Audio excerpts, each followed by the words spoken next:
Okay, what's up, guys? I sent out my scout a couple of months ago, and I figured I'd take you along for the ride while we checked up on what he was up to. All right? Here we go. Wonder Kid.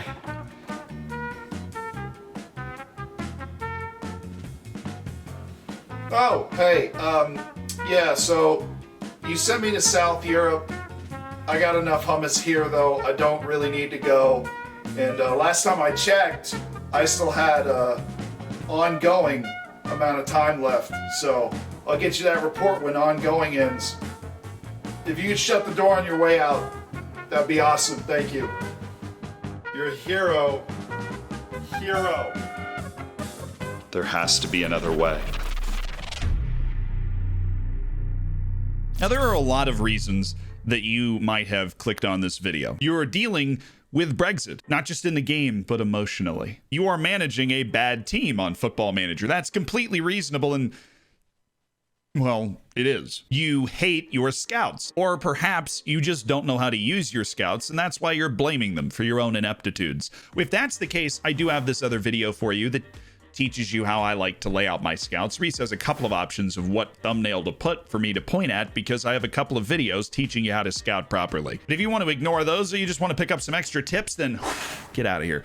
We are going to talk about ways that you can scout players yourself, ways that we actually previously just discussed in the last video that came out where I went out to save Dr. Benji's save. Let's check the tape on that. And there are about 15 guys here, and each one that I've looked at is good enough to at least be around your team. Probably yeah, not starters. There's a couple here. There's a couple here that I actually think are really good that I haven't spotted before. So, do you know what? See, I thank you for that. That was one neat little trick in a collection of tricks that I realized could be made into a wonderful video that would follow all of the things we actually have mandated on this channel, which include helping you. And that's it. Okay, cool. That's what we're going to do. So, a couple of tips for you to scout yourself. So you come into your save. For me, this is my Twitch save, which you can, of course, watch and hang out during at the Twitch link in the description. Looking forward to seeing you there. I promise I'll bring snacks. I just dropped half of that on the chair. Oops. Then you're going to go down to scouting, and this is really just to help you out as much as it's going to help me out. You go to knowledge, and in this section, I'm assuming if you're clicking on this video, you're going to have less world knowledge than I do. I do a pretty aggressively good job of scouting the world, which again, watch these videos. You'll be able to do the same thing, right? Because we are here to help. You have a large assemblage of knowledge. You can see the source of that knowledge, which is either Oriental Dragon as a club or various members of your scouting and coaching staff that have helped you acquire the knowledge of these different countries.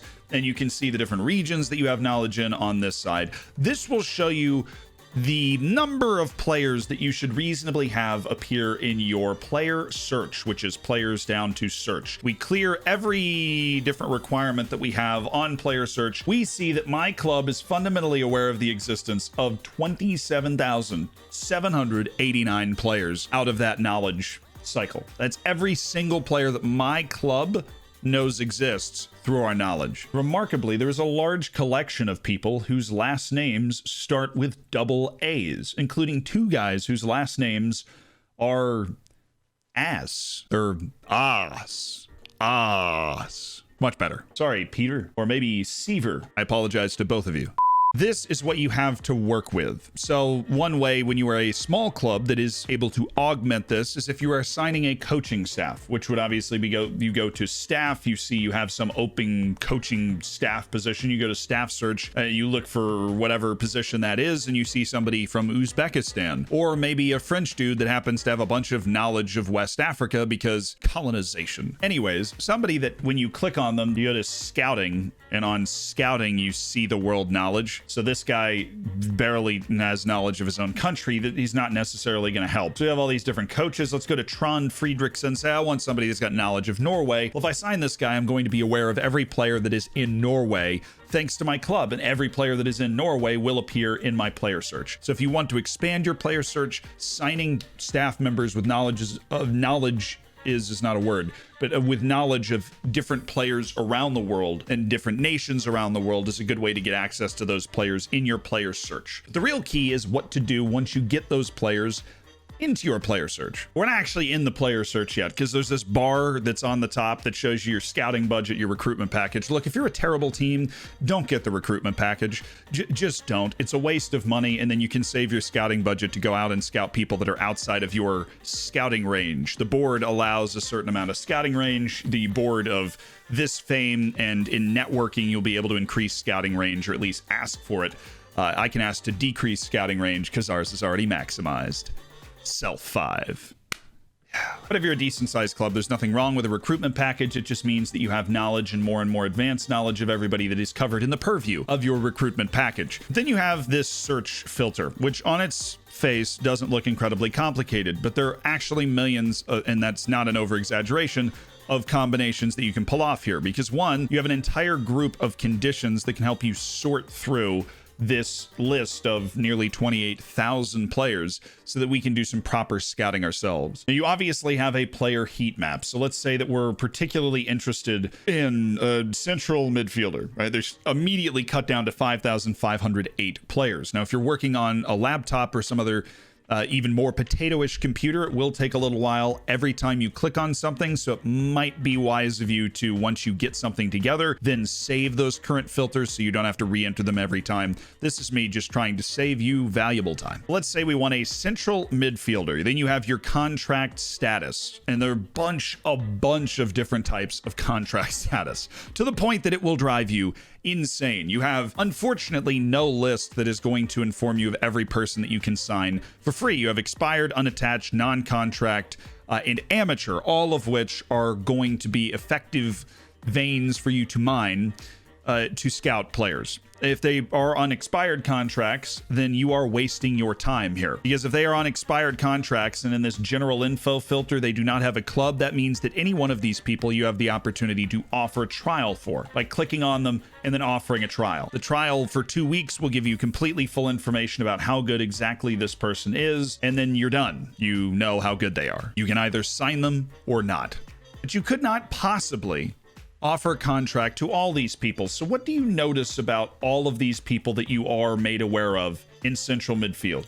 What are the attributes that you can see? They're always the same. Do you notice that? Even when you have absolutely no knowledge of a player, but you are aware of their existence, the same attributes exist. The attributes that are important for central midfielders are already there. Namely, something like passing or first touch or finishing is always there on each one of these players that you click. So what opportunity does this give you? Well, you don't have too much to go on, but let's say you want a central midfielder that's good at passing, right? But you don't want to offer 1,100 trials to all these people that have expired contracts. So we go to pick attributes, and we go to passing, and then we just put it at 15 and hit enter, right? But we need to go higher than that because these players have these pretty nuts ranges. So what if we just jack this up to, like, I don't know, 20 passing is in their range? Well, all of a sudden there are 3 players that have 20 passing in their range, which obviously their passing is probably not going to be 20, but these players are probably reasonably worth giving a call considering they seem like they're pretty good.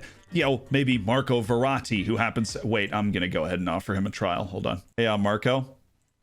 Was he retiring? Oh, no, it's probably because I already offered him a trial. Dang. I'll let you know how that goes. You got to check Twitch to see if we actually signed him.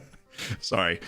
But boom, that's it. Maybe I'm looking for somebody who's a bit more of a goal scorer. Well, what if we added like finishing and went down to 18? We want somebody who's good at passing, good at finishing. And there's only this one guy, Paulo Leite, who's on an amateur contract. Well, you think he might be worth giving a call to, huh? He's an Enganche. I hate Enganche, but there you go. Each position is going to have a different set of attributes that are made available as you initially find out about them. So somebody like a center back, not both, but somebody like a center back, thank you, is not going to have passing available all the time, at least is what I can remember. Apparently it will. But as you can see, at least to create some sort of difference, the finishing is not available, but more important center back attributes are made available. And so if we wanted to say like marking and tackling, we actually could sort for that. Let's do it just because I'm interested. Boom, 3 people. Facundo Mendoza. Wow, he's just so bad at everything else. And you'll run into that sometimes, obviously. But you'll also find 35-year-old Kostas Manolas. Wow, he's slow. What about, you'd say you lower this a bit? This is the process. You lower this a bit, you go pace, acceleration, say, look, is there anybody that matches a 16 at all of these? Somebody that's just not, who's not unathletic, but is also a good defender. Now we're talking, right? Now we're looking at people that might actually have a chance to hang on the team. It's an exact science because most of these guys are probably not going to be good enough. And it's always good to see kind of what clubs they've come from, because you want to be able to sort out players that have like 1 technique and 2 work rate and things that will completely disqualify them from being able to help you. You want to be able to sort those guys out from the other guys. So if they've never played anywhere and they're just kind of sitting there, you can be a little more skeptical about what they're capable of doing. But locking in on these attributes to try and identify different players that are good is a fantastic way to go about scouting. But you might not have this kind of luxury. Or let's say you're in a bad team and the players you're looking to sign are bad, and so where they are in that contract range is actually much more important. Let's say hypothetically you're in Ben's scenario. You're in the lower leagues in England. You can only scout in England. You're maybe a semi-professional club. Well, what are we going to do then? Because you don't have the ability to figure out who you should be loaning into the club and who you should be signing. So let's work on the loan premise. We're just here, everybody that we have player knowledge of, and we're going to go click loan and just click this wheel and go down to unsure. So players that are at least unsure about playing here. We only can scout in 1 nation. So we go to club and go to division, and we are in Liga NOS. So let's say I wanted to loan somebody from the top league. You can scroll this to go throughout your country, but you're probably thinking like, I want somebody in Liga NOS that's going to be able to help, or that's going to want to loan for me. So if you're in the English Championship, you're not the Championship, if you're in the National League, right, the 5th division of England where Ben was, or the 6th division, the North-South, or maybe you're in the Bundesliga 3 and you're looking specifically for guys that are with Bundesliga clubs to help you, or the Regionalliga Bundesliga, or whatever the 4th division in Germany is called. Then you come here, you go up and scroll this up to Bundesliga and look for people available for loan from the Bundesliga. Not available, people that would be freaking interested in joining you. Then you can click through those,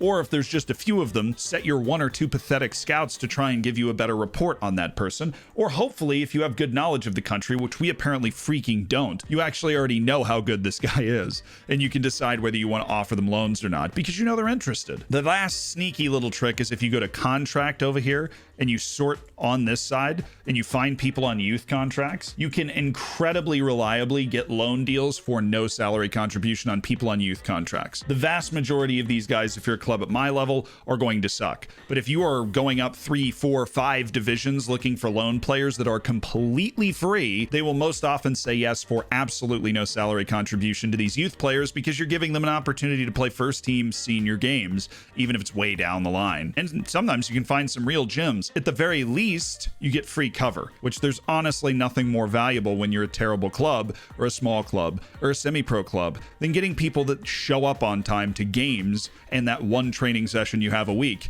and are able to fill as your backup left back just in case that one guy gets hurt. And you also don't have to pay them at all. I honestly make a lot of videos. I feel like this one might be one of the most helpful to people that really watch a lot of these videos to try and improve, because maybe you watch these videos and you're looking for a bigger challenge, but nothing I've talked about so far helps you in this instance. There's also another cheeky one, as you might have expected. These last couple are pretty straightforward. There's one that I love. I love doing this one. You go to international and you go to international caps. I don't know why I love this. This helps you find like old guys that are good. And you just start turning this up and you're like, okay, this obviously doesn't work in my player knowledge pool because we have a boatload of people in here.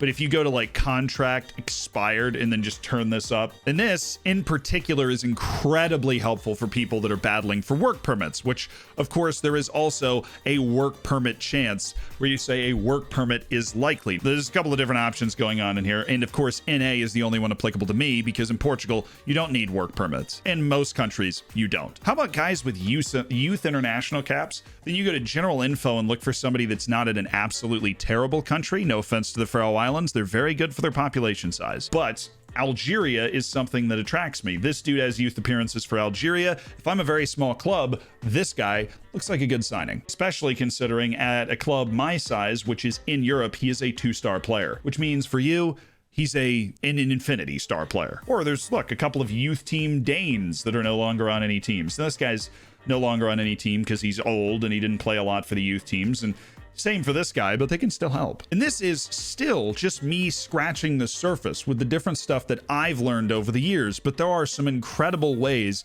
to pick stuff out. The better knowledge you have of the world, searching for specific stats can really help you moneyball certain things. In the general section, you can do things from, like, if you're a set piece team, searching for guys with incredible height and just pulling them out of your player search, to finding guys that have the right footedness to play in a certain position, where you put on like position and must be left footed, like those sorts of things. Hold on. If this doesn't inspire you, I don't know what will. This guy was at Carlos Sarmiento in the Colombian lower division. He was at an amateur club. He immediately signed and made 24 Liga NOS appearances, and he honestly kind of already looked like this when we signed him. Have faith.